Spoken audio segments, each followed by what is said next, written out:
infiniment pour cette grande considération. On va faire un résumé au sujet de la question qui semble être très pertinente de prime abord.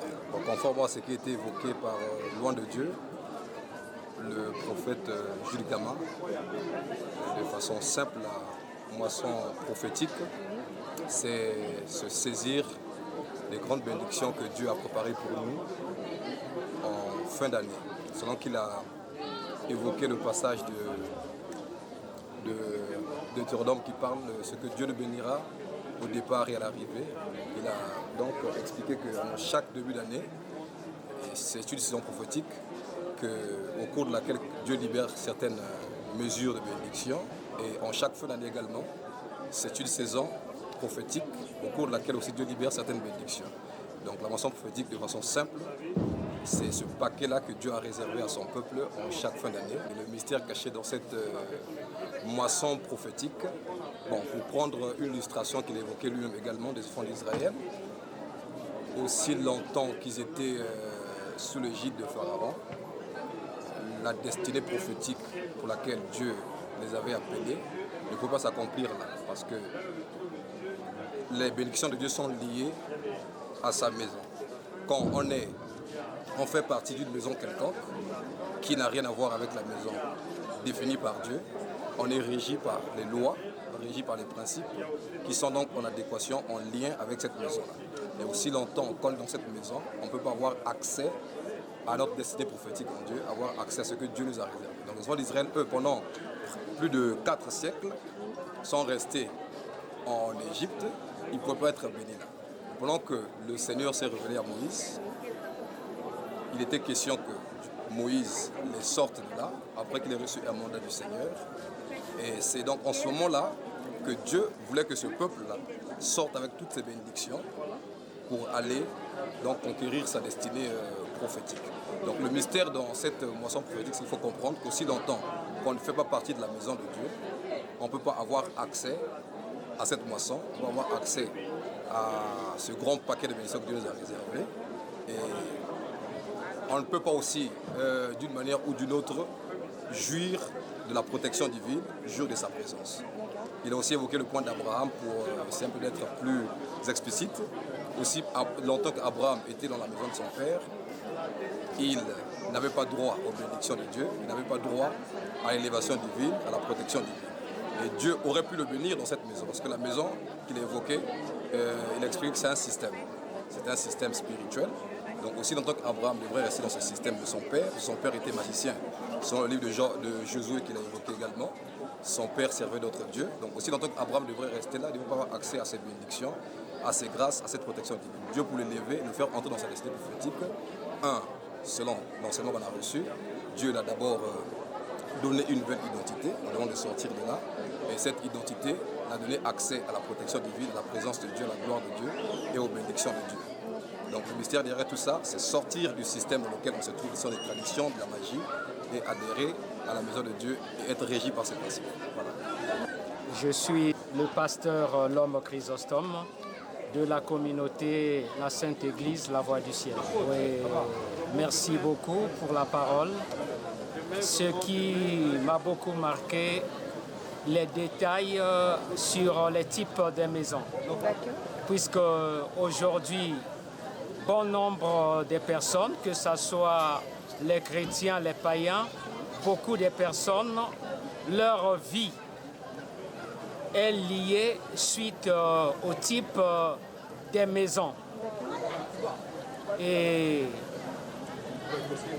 beaucoup parmi les peuples de la terre sont ignorants sur l'influence des maisons.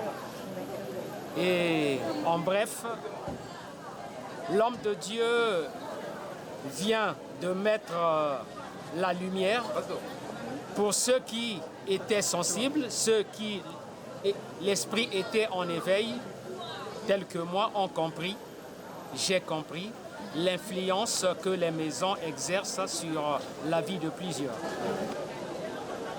L'importance de quitter la maison de son père, c'est pour recevoir la délivrance. la délivrance sous l'influence maléfique de la maison paternelle. Je prends l'exemple d'Abraham.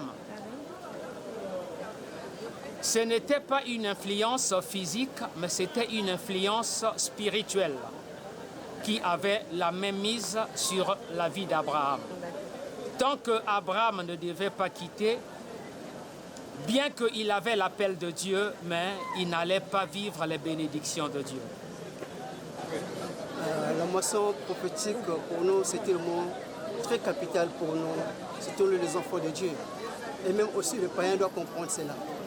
Parce que ça fait vivre en nous, ça fait nous donner la vie pour comprendre les choses de Dieu. Parce qu'il y en a beaucoup aujourd'hui qui ignorent des choses de Dieu, qui ne comprennent pas des choses de Dieu. Donc c'est tellement très important pour nous. Bon, prier en esprit, vous savez, la Bible dit, nous les chrétiens, nous sommes des hommes spirituels. Et tant qu'un homme spirituel, c'est le temple de Dieu. Donc nous les chrétiens, on est des temples de Dieu. Donc toutes choses que nous allons faire selon l'Esprit de Dieu. Donc nous devons être conduits par l'Esprit de Dieu parce que notre corps est le temple de Dieu. Et la Bible dit réellement que ceux qui adorent Dieu en esprit et en vérité. Donc c'est l'Esprit qui nous renforce, c'est l'Esprit de Christ. Donc le païen aujourd'hui doit comprendre, pour comprendre réellement l'Esprit du Seigneur, il faudrait qu'il vienne à l'église pour découvrir cela. Donc c'est un peu le genre de choses. Merci beaucoup. Pour moi, cette deuxième édition a été vraiment une très grande bénédiction. Et comme le serviteur de Dieu, notre Père, le président fondateur de l'Église de la Gloire, a su le dire que la moisson prophétique n'est pas un programme de l'Église, mais c'est un programme qui émane du conseil divin. Et pour nous, c'est vraiment une très grande bénédiction parce que l'homme de Dieu a dit on ne peut pas aller en 2024 sans être béni en 2023. Donc pour nous, c'est un très grand privilège et une très grande bénédiction. Pour moi, il y a une très grande importance. Et nous avons l'exemple de notre père Abraham. Dieu dit à Abraham de quitter la maison de son père dans le lieu où Dieu doit le montrer.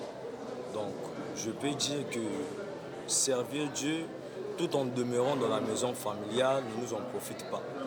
Comme l'homme de Dieu l'a dit ce soir, il a dit on n'est pas béni dans la maison parentale, dans la maison biologique, mais on est béni dans la maison spirituelle. Et il a dit, et la Bible nous dit, nous sommes une maison spirituelle.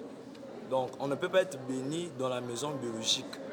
Donc pour être béni, nous devons automatiquement être une maison spirituelle. D'où le thème de cette deuxième édition de la moisson prophétique intitulée « Nous sommes la maison de Dieu ». Donc on ne peut pas être béni tout en étant une maison physique, une maison parentale. Voilà.